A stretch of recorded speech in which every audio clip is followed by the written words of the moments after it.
ngangiyena Nkosi yami ibhanyelo sengisinzisiwe babambela bakubambile.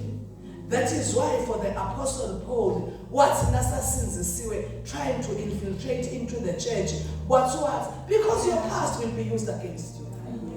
Ngiyava bazalwane noma singasinzisa siphuhle mathe bapastor Mondlane basikhumbula kahle sisafutha.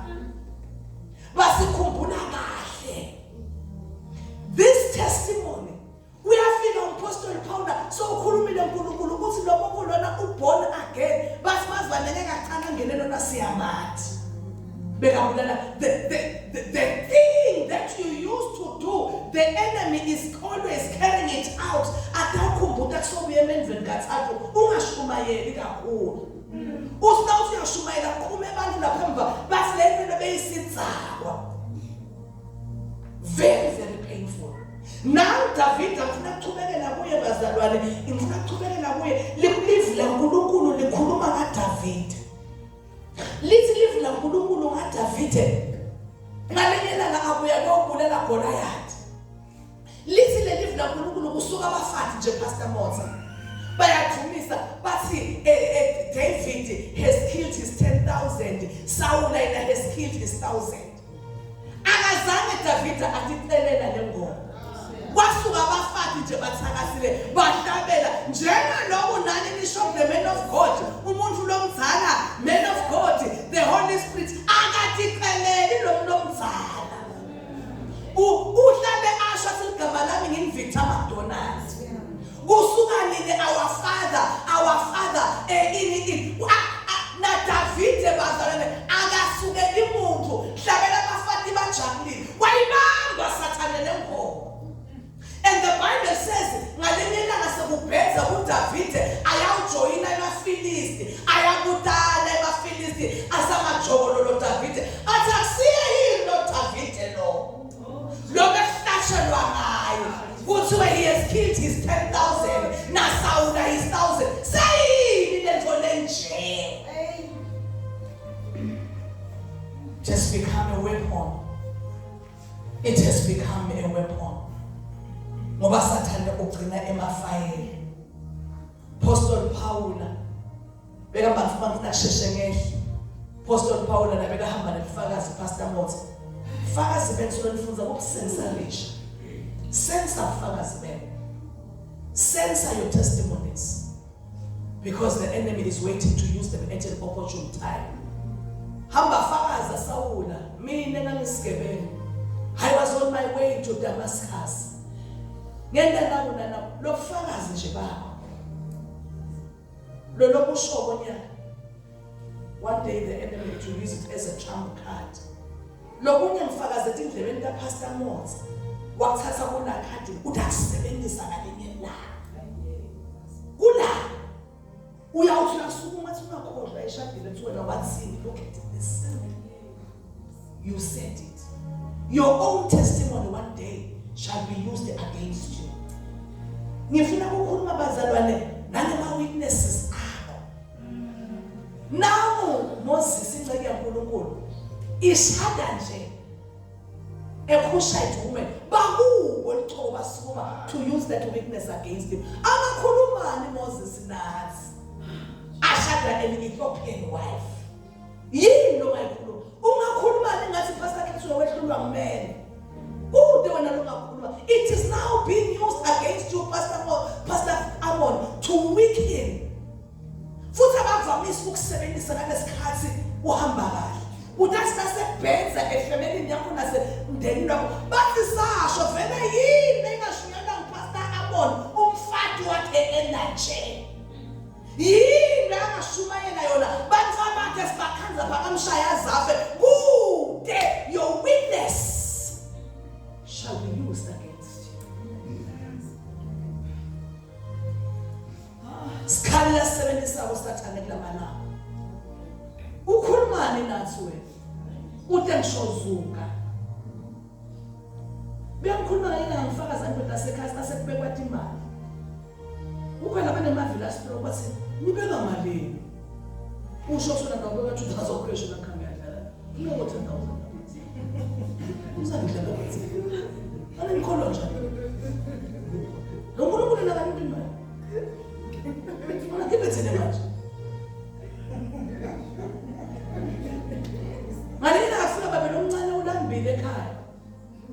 Sikhona lapho benomkhulu usike babe loncane besonfeni ngosiyembe kangekho na kwelwane lesimene.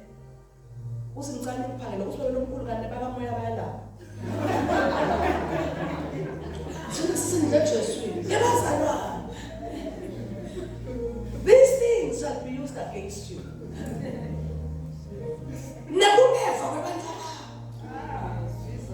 Bakunyoneka kwasibona mina Joshua. Uhlula ngendlisha ekhaya lakhe. Kuthi wena ngena phasi kwetafula nawe umntana. Ubathela abantwana uyabatshela yeheni bathe mama ekholwa wena akholwa bamile abantu baphethe lelikhadi ePastor Nochomense nje. Bathi akashumayele akusithi tsama akusithi ngoba banenhloni. It shall be used against you.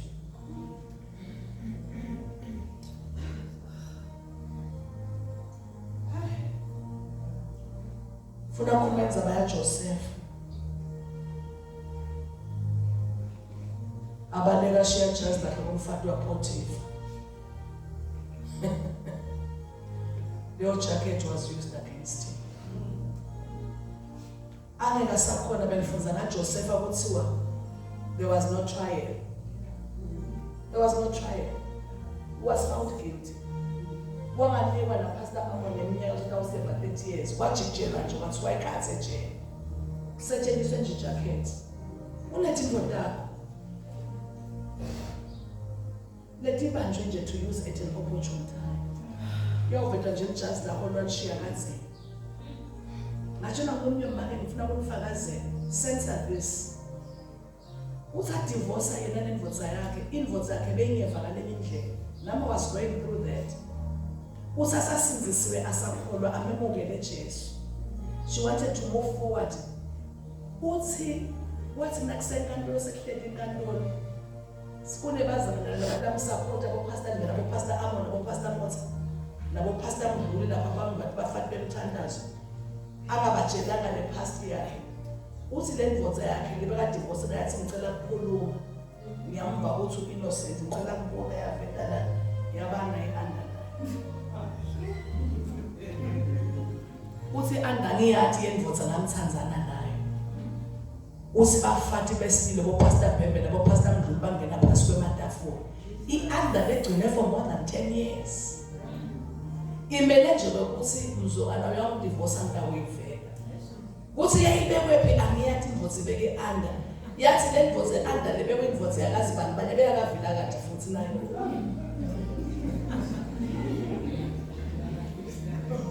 It shall be used against you.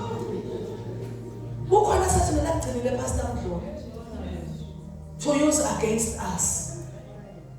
Kukhona la kubekile God's Glory Ministries. Lokunye sovela ukukhiphile to use against us. And when these things begin to happen, amfuni bazalwane thinesana. Kunencane yaNkulunkulu beyilandzela bathi ngipastor bheke abendlula kathi ngiyayithanda ngoba impedala nangidangala. Akhuluma nebantu labasha. I heard ukuthi his own son hung himself. Wahamba emaRomans agijima. Athi utibulala njani wakhe umfana. Ashumayela abantu labasha la. That was the weapon. Lebathi ngathi yamlimata kakhulu empilweni yakhe. Uthi ngitshela abantu labasha imizaba letinhle kangaka. But lokho kufakazi bathenwa against him. Uthiwa ungani wakho umfana utibulele. Angikwathi wendele. Angikwathi uhamba. But sikhali lesi sathelala asiboshula kanina. Unaba besho ngabekashumela kakhulu. Athi ungathi bulali ngaloko lokwendaba. Ngilalela lendvodza. Wasuka nje umfati wakhe athi bulali. Yey ngoba hlazo lelimakalisana. Ngani besho wena? Uthi ungathi bulali ngaloko lokwendaba. Ngani wakho umfati sokuthi bulele. Yebazalwane nine bafayela. Yeah. Nina kishumayela. Let us settle tesitha. The devil will use them against you. Kodwa namhlanje ngikunika tasipinze sengiphetha ukuthi uma namafayela akho asahoshuka. Kumele ukuthi bese wena njani.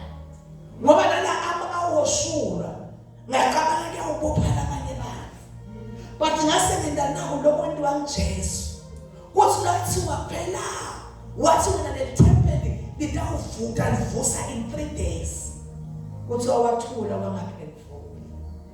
Pastor Motsa, when they start sebathi washo A B C D E ngeke mfana Motsa ugibele tubenije ugibele nentubenza bese sokuyaphendula kwakho nje kubamba umlomo wakho ngazuthi awathi lo bemtshayile teacher ilo location Facebook over and over again uta uyakhala usitsaba ngakwena nana ngithi vala umlomo wakho ngazuthi awufa. Ngathi kwathi bakhuluma ngami ka Facebook bemtshela Pastor Kethu ekseni ngamtshela ngathi the challenge with you is that you read too much of what they are saying about you. Stop reading. Angathi ukuthi ufuna nani ka Facebook. Delete levo. Labafuna ukutshela ukuthi uphume ka Facebook it's okay. But the more you read, the more the enemy hates you. Uthi ngiyalongela njani? It's keep your mouth shut. Amen. Ulikse Jesu. Lebe bamkhulule bamuna ushito imvele. Athi kunjena bethi besubheka phasi Jesu. He never answered the word. Yebazalwane, I just wish angathi ngalendlela esadaleka ngayo. Ngiyabathi Jesu kusibanga mhlaza kwani Judas Iscariot. Lithi bengathi nalokusuweba nemali yemnikelo ngale ngemuva. But he never said the word. Yakuthi Judas Iscariot uyathi nje ukuthi ndebe kusave wena mina ngahlaza mina. Kuthi uyabathi manje but yathula ingonya. I'm here to tell you when you begin to hear what people are saying about you. Bekuthi angiriyethe but ngathula pastor ngathi ngifile. Ngathi laba nathi khona matiya abanathe. Kodwa lemkwathi umuntu wekuthi he touched me. Oh, he touched me. And oh, the joy that floods my soul. Oh, something wonderful happened. And I know Jesus touched me and made me. As now baphikisa Pastor Motsa ubabelele thifo satenda. Lojwana sakunatha nana madvosa ebantu sawagana. Asina uphikisa lutho. Kodwa lesitakusho ukuthi belingaboni. Kodwa manje seliyabona. Nangabe wena usakubambele ukuthi ngake ngahlala by the pool of Bethesda for 40 years, it is up to you. Kodwa lemkwathi nyalo ngatshela kwathiwa ngithathe esihlakeni wami ngami. So I'm here to tell someone, when the rumors began to circulate about you, wayenda vele lento siyavuma kodwa nawo ndamkwatiko bengathi ngingaboni but nelo sengiyabona ngatshelwa nosithatha isihlaka lwakho your sins are forgiven you fana ngabantu benqoshene nalendvoza yebantu bakubona abantu publicly bakhuluma livi wathi neither do I condemn you, go and sin no more. Therefore I'm not going to turn around and start explaining to people that I do not condemn you. So no harm. When they begin to raise these things against us, see to that it's a good tool.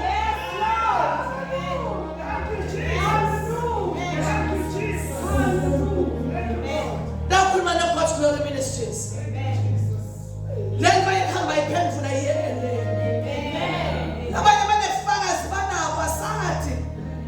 Since such a long now, what you are a prayer and healing deliverance ministry. So we are about that. We are not about rising on top of the mountains. Go and heal, go and deliver.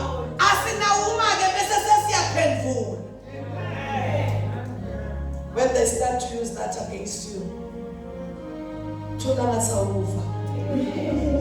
forward I go. Forward I go with Jesus. The Bible speaks about David and Shimei. Imagine. Ngoba wena Pastor Motsa live na uNkulunkulu wathi nakashaya uApostle Paul. Ashaya ngala macho ngoba ngifuna indlela ebazana ngiyangena lelitshe Pastor Motsa. ngoba sathana akashayina lokukhetha futhi thina akashayina manje oshaya embakathi ingene pastor Motsa lelicho kube float down float ukulale phansi umpostoli Paul washaywa. They thought that he was dead, but when the saints surrounded him yasukuma imfoza yathumela yabamba ubhobho yathi ngiyabathi lelunkonda yabazalane wani ayishayile embakathi ayithe manje bese sowuyavuka uthi I know my redeemer liveth. I know manje inkinga yini kushayela ekuyekele lo mbhobho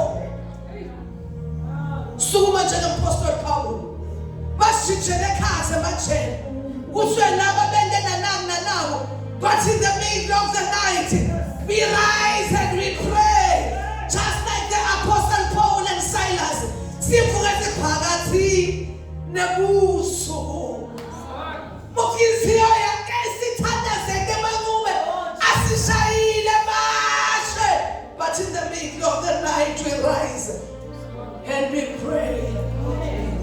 Moya ishaye Moses Tsogabu Tandase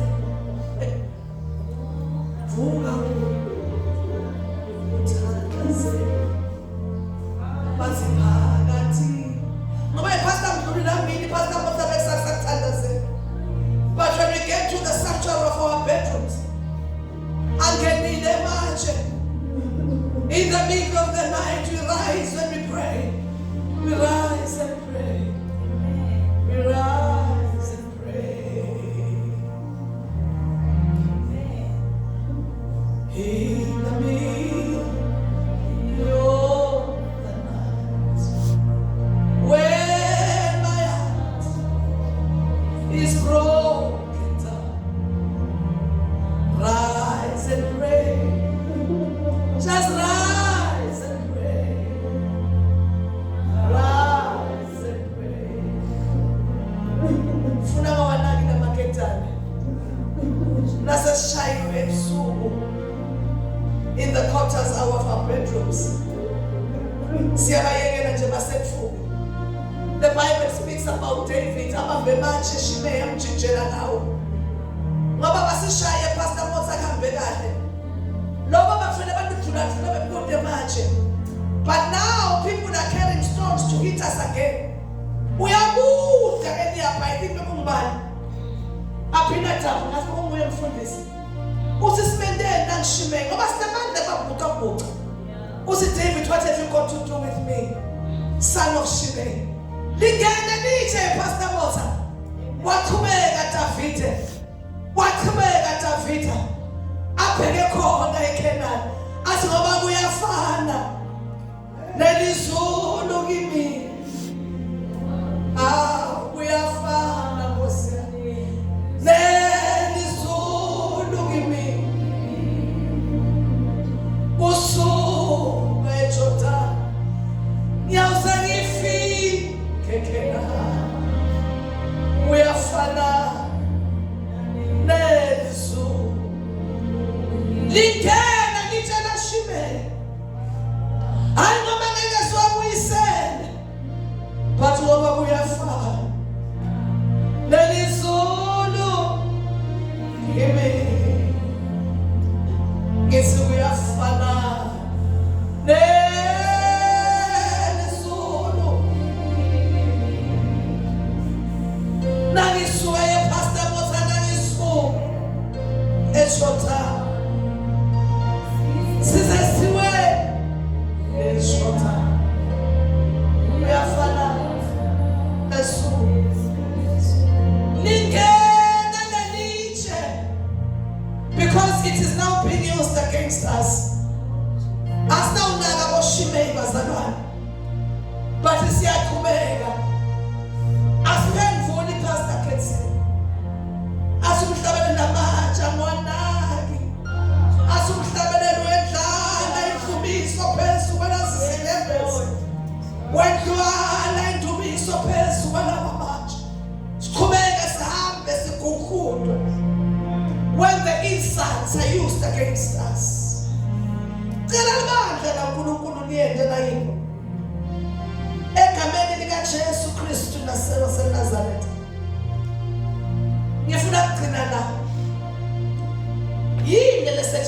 against you. Labanye kusatha usetshenziswa Pastor Ketsi. Ngoba sinapha thina bakuboleka ubufakazi. Babubekile somewhere, waiting for an opportune time to use. Mayengiyacela God's Glory Ministries. Ngiyava kushaya umoya bathi basenda Nkosi. Aswanaki Pastor Motha naManyeva. Aswanaki. Because uma sinawanaka sitawuhlala phasi phestiwe. Sikhipha neManyeva liyahamba lisuku. So I'm here to speak to someone that when the day of triumphs and tribulations come, when they use your testimonies against you, there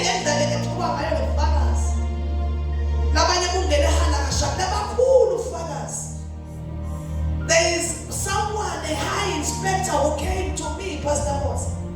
What's your life is in trouble. Something is wrong with your life. I asked him and then what's the way about from an accident? Wabala kanene, wabala kanene ngamfuni kuwasha. Wabala na wonke lo mnindekako. Ngambuka kanye ngathi it is well. But what I know is when the saints go marching in, I shall be in the number. So namhla ngawuthandaza. Some of us we are tempted. Lekufunza lephendula. Ngifuna kushona kule kusho Dr. Heritage. Thola ngazuthi awufa. Just allow them to write. Uthi lamanye ushito wathi hayi mina vele bakasimelane manje ngithi imali besikolo. Ngathi uhlushwe yini? The challenge with you is your eyes are open to everything. And your ears. You read and you hear. Uma ungavala na uvalele. We are going forward to the next.